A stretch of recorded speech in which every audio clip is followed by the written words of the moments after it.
Part 1, 001 to 053. The stage is set as a young student opens with respect before throwing the first punch. You can't be a constitutionalist and support Trump. It's a bold move, challenging Charlie Kirk on his very foundation. Right away, the tension sharpens. Kirk leans in, asking why, as a crowd anticipates fireworks. The polite opening is quickly overshadowed by a fundamental clash: Constitution versus Trump loyalty. The mood is civil, but the storm is clearly building. Is this good? One of the smart lives. Hi, so my name's Robert Matas, and I kind of want to not make this like a screaming match. I first off do want to say that although I don't believe in a lot of the stuff that you say, I do want to give you your flowers for giving us, people who do disagree, the chance to come and talk about it. Thank you for saying that.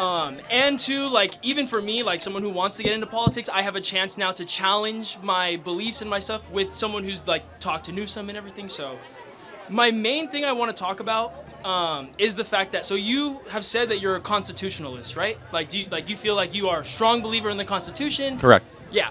So my question is, or I guess my belief is that now, with the modern day presidency, you cannot be a constitutionalist and still support Trump. Okay, why? And then I have a follow-up question. So my first thing is, one, Trump openly defying the Supreme Court, and supporting that is him saying on an interview just the other day, he does not know if it's his job to uphold the Constitution, which in fact is one of the main jobs of the presidency.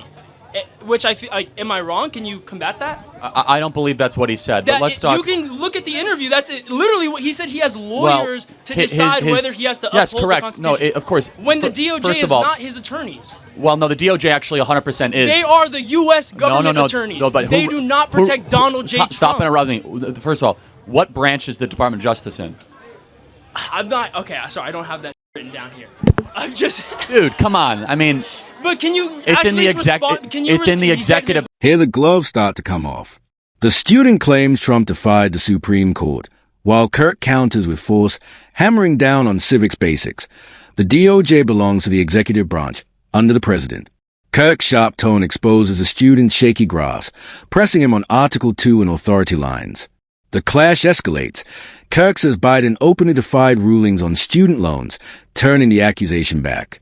This is no calm discussion.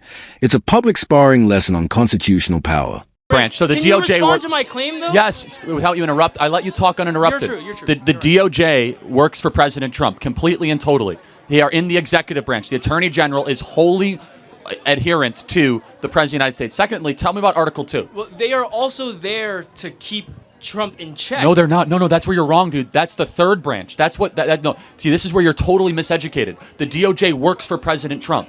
Literally, the Attorney General of the United States works for the President of the United States. The Supreme Court, or the third branch, is a separate branch. The DOJ is not a separate branch. It's not. I'm not saying the DOJ is a separate branch, but I'm saying the DOJ should. I'm saying that they are not meant to serve Trump. Yes, they are. If Trump does something wrong. No, that's wrong. That's not correct. Right. You have a wrong, and you have to tell me. What article does the Attorney General fall under? 1, 2, or 3? I don't know. Article 2, which is the President of the United States. All power vested in Article 2 is vested in the President. That's right there in Article 2. Now, as far as define the Supreme Court, he hasn't defied it, but even if he did, Joe Biden... he's trying to challenge it, though. Challenging's not defying, dude. That's appealing to the Supreme Court. Joe Biden literally defied a final decision on the Supreme Court when it came to student loans. But it didn't go through. It stopped. No. Joe Biden kept on actually defying it. Yeah, because he kept trying to rework it to where it would be legal. Again, but the point, he stopped. He materially defied it. That's beside the point. He kept trying until the Supreme Court Trump is not currently defying the Supreme Court. The Supreme Court said he needs to facilitate the return for Abrego Garcia. And I don't advocate for the man. I just advocate the Supreme Court has not said they have to do that. Shift who holds real checks on power. The student insists Trump ignored a Supreme Court ruling, while Kirk tears apart the claim, stressing that challenging isn't defying. He flips the narrative, comparing Trump to Biden, arguing Biden actively ignored the court while Trump hasn't. Then Kirk pivots hard, tackling constitutional rights for illegal immigrants. He cites expedited removal rulings, claiming migrants near the border get no due process at all. The argument sharpens, law versus perception colliding. They haven't. You're wrong. What the Supreme Court said is that the Trump administration made an error and they have to write a request to El Salvador, But you're which they did. ignoring the part where they said he has to facilitate the return. And he has. El Salvador has denied it. He said he doesn't. After a sponsor break, the exchange returns hotter than before. The student presses on immigrant detained during legal processes, calling asylum a loophole. Kirk counters with legal codes, rattling off statute numbers like ammunition, fraudulent asylum, illegal entry, harboring. He paints a picture of strict legal authority while the student struggles to recall case names. The imbalance is stark. Kirk controls the flow, invoking Supreme Court decisions as proof the system backs his claims. The power dynamic tilts heavily. He doesn't control El Salvador. Okay. I want to appreciate too. Thank you for helping me with the stuff that I am wrong about. So that I appreciate as well. Last point. Then we have a long line. Okay. I also want to say too. I've heard you make points about how the Fifth Amendment only applies to U.S. citizens. In certain cases, yes. Do you believe that the 14th Amendment as well only applies to U.S. citizens? Again, in a limited scope, yes. Because, again, the Supreme Court agrees. Again, there's expedited removal. But what about... The Supreme Court has said there's no due process rights for any... you're interrupting me, man. Okay. The Supreme Court has said that there is no due process rights for illegal aliens that have come within 100 miles of the southern border or 2 weeks of entry. That's a 2019 decision based on expedited removal. So actually, and according to many other Supreme Court decisions, an illegal alien within 2 years here in the United States gets no... The final round closes a debate. The student appeals to broader Supreme Court cases affirming due process for non-citizens, but Kirk sharply distinguishes interior crimes versus illegal entry. To him, just crossing the border is a crime. He cites yet another statute, making illegal presence itself a felony. The student tries to push one last thought, but Kirk cuts it off, ending the exchange on his terms. The audience is left with a sharp contrast, idealism versus hardline legality.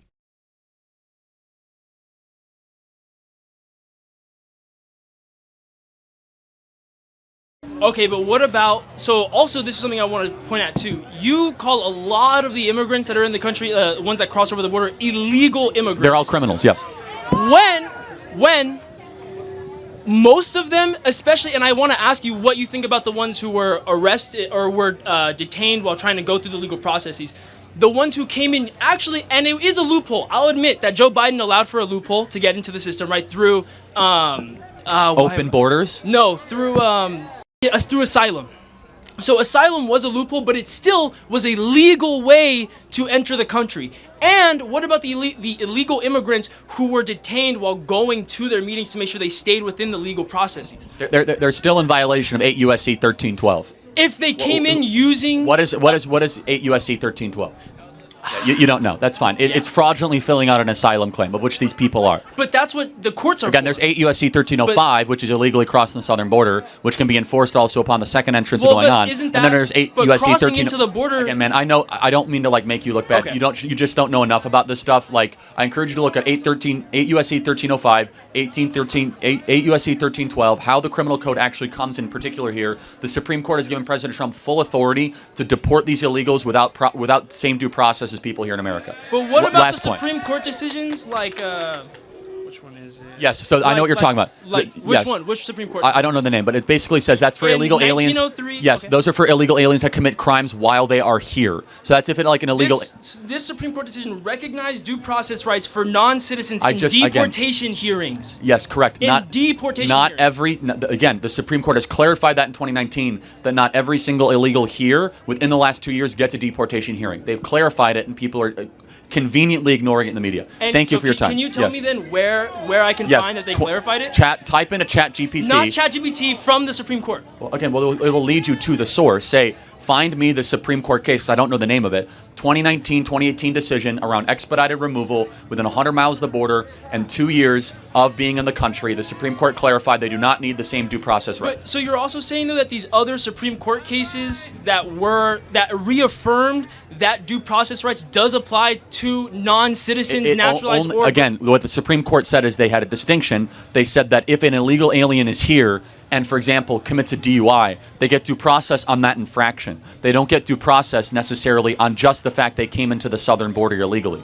So there's about crimes you commit on the interior of the country different than ones that you commit while you come into the country. But what about the people who have not committed crimes? It doesn't matter. Coming in the ones country, who have been here coming into the country is a for crime. years, Doesn't matter. For longer than 2 years. The Supreme Court will hopefully. It's a civil offense. It's not. Again, it's an 18 U.S.C. I'm pretty sure it's 13. It's 8 U.S.C. 1312, it makes it a felony to harbor yourself illegally in the United States of America and not notify the government of your presence. You can look it up anytime you want. 8 U.S.C. 1312, any illegal alien that does not tell the government where they are, what they're doing, and why they are here is in violation and is currently committing a felony. Thank you for your time. Okay. Thank you. Well, can I say one last No, thing? we got to get to the next question. Thank you. Everyone look up Wickwell v. Hopkins, Wong Wing v. U.S., and Yamata v. Fisher. Thank you.